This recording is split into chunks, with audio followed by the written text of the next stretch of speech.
Hello, it's Trace, and I thought I would do an update video. I'm going to start right away with the numbers. My surgery was November 11th, 2009. Today is June 28th, 2010. And so my surgery was like 6.5 months ago. And I weighed, in September of '09, I weighed 379 pounds, and I'm down to 231 today. So that's 148 pounds lost.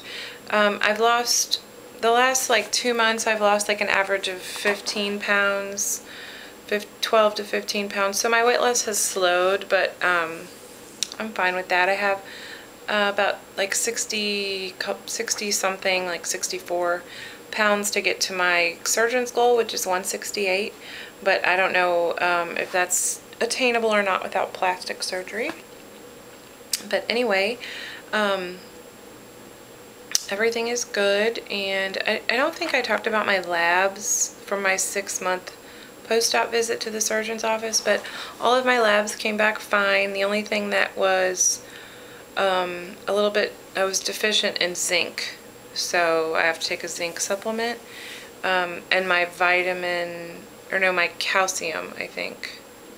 So I had to, she said just make sure I get my calcium in, which I am, but every once in a while I forget because I have to take that 3 times a day, and sometimes I forget because I also, before surgery, found out that I was anemic, so I take 3 doses of Vitron C, which is a really, really high dose of a really high dose of iron plus vitamin C, and I can't take my iron and my calcium within 2 hours of each other. So I take my calcium 3 times a day and my iron 3 times a day, but they all have to be taken 2 hours apart.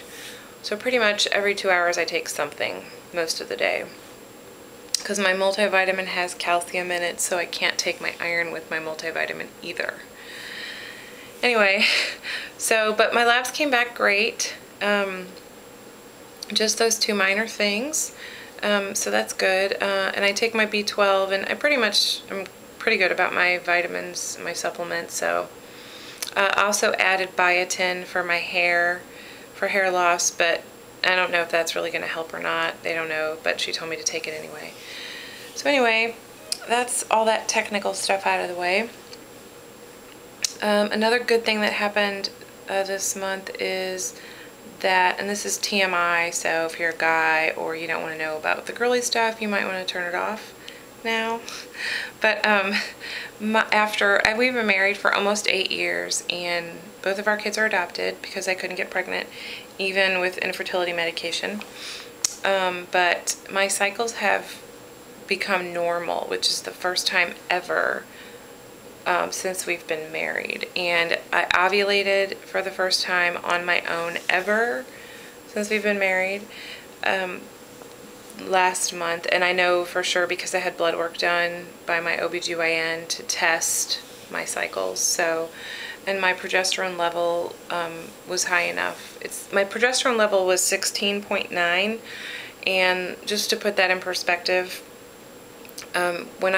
before we adopted our kids, we went through infertility treatments, and I had one cycle where I did an IUI, which is an intrauterine insemination, and I was on really high doses of Clomid, which is an infertility drug, to help with ovulation. And then I also had an HCG trigger, which helps to trigger the release of the egg before the insemination.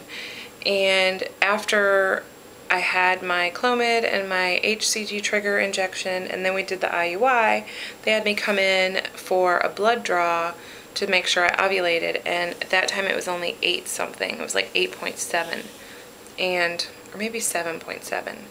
But anyway, and that was on a medicated cycle, a medically induced ovulation, and it was a really, really poor ovulation. So 16.9 on my own with no medication is awesome. So I was really excited and over the moon about that. I'm not trying to get pregnant right now because it's only been 6.5 months since my surgery.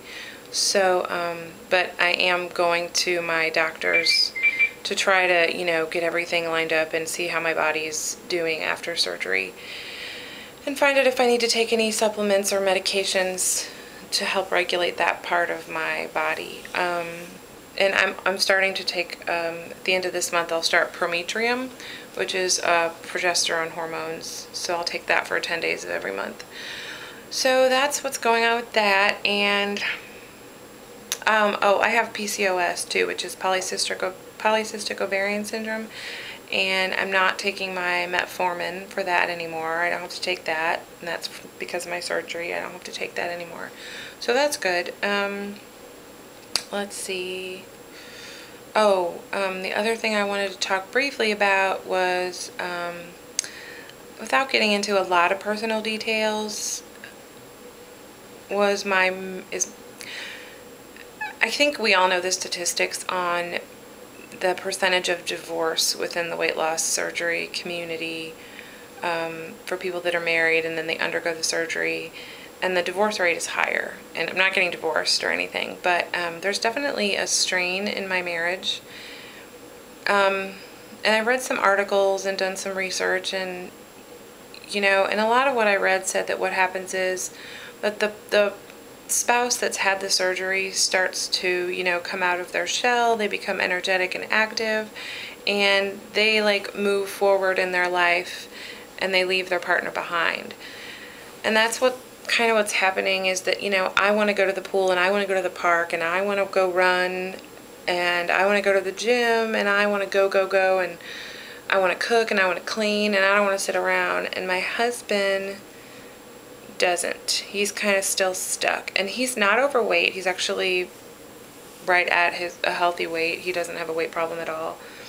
And I'm 35, but he's older. He's 49, and he's also a night shift worker.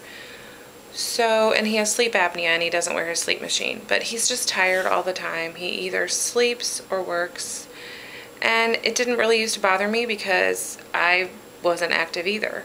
But I feel like I'm doing everything by myself. I go everywhere with the kids. I go, I do all the entertainment and the fun things with the kids, and family outings and parties, and I'm going without my husband all the time, and I'm starting to get resentful, and we're kind of arguing about it a lot, and it's just really frustrating. And I'm trying to move him with me into our new life, like everything I've read says to do, but I don't really know how to do that without being a nag. So anyway, he's supposed to clean his CPAP machine and start wearing it again, he says, and I don't know, I'm just frustrated. And I feel bad because one of the reasons I had my surgery was because I wanted my kids to have an active mom, and I didn't want their childhood to be, my mom's fat, she's on the couch all the time. And so I worry now that their memories are going to be, well, mom took us everywhere, mom did this, and dad didn't. And I just, I want my husband to go with us and do with